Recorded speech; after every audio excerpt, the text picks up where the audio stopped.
শোনো বেবি, তোমার বাবা না আসলে প্রিয়া, কি ব্যাপার মা? তুই বালিশ টালিশ ছাড়া এইভাবে বেডের উপরে শুয়ে আছিস কেন? আসলে বাবা আমার না ভালো লাগতেছে না, এর জন্য এইভাবে বালিশ চাড়াই শুয়ে আছি। কেন মা, কেন ভালো লাগতেছে না? তোমার শরীর খারাপ কেন? কি হয়েছে তোমার শরীরে? তুমি বলো আমাকে। আসলে বাবা আমার না একটু ঠান্ডা লাগছে, এর জন্য ভাবলাম যে আজকে বাড়িতে রেস্ট করি, এর জন্য কলেজে যাইনি, শুয়ে আছি। ও আচ্ছা আচ্ছা, ঠিক আছে ঠিক আছে, আমি এখনই ডাক্তারকে ফোন দিচ্ছি, তুই চিন্তা করিস না। না না বাবা, ফোন দিও না, অযথা ডাক্তারকে ফোন দিয়ে কেন টাকা নষ্ট করবে?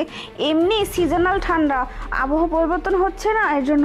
তাছাড়া সন্ধ্যার মধ্যেই ঠিক হয়ে যাবে, কোনো দরকার নেই ডাক্তার ডাকার। হ্যাঁ হ্যাঁ ঠিক আছে, সমস্যা নেই। কিন্তু আমার তো খুব ক্ষুধা লাগছে।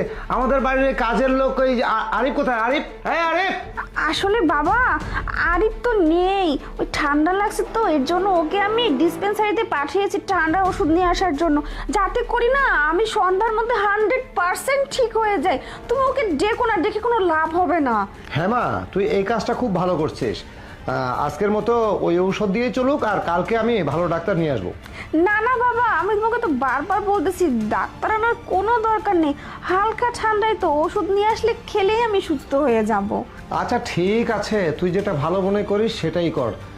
আচ্ছা আমি অফিসে যাচ্ছি মা, তুই এক কাজ করিস, নিজের প্রতি খেয়াল রাখিস। হ্যাঁ আচ্ছা বাবা ঠিক আছে, তুমি যাও অফিস, তোমার তো আবার দেরি হয়ে যাচ্ছে, সাবধানে যেও। আচ্ছা ঠিক আছে, আমি চলে যাচ্ছি। আচ্ছা মা, তোর কি খুব বেশি ঠান্ডা লাগছে নাকি? আমি কি তোর শরীরে হাত দিয়ে একটু দেখবো অবস্থাটা কি? আচ্ছা ঠিক আছে। না না বাবা, আমি বলতেছি যে দেখার দরকার নেই, আমি তো ঠিক আছি, কেন তোমার দেখতে হবে? যাও তো তুমি, আমি রেস্ট করতেছি। আরে পাগলি মেয়ে, আমার মনে হচ্ছে তোর অনেক জ্বর, কিন্তু তুই আসলে আমাকে দেখতে দিচ্ছি না। আচ্ছা দেখি আরে তো। বাবা না, বাবা না। আরে এটা কি? প্রিয়া, প্রিয়া।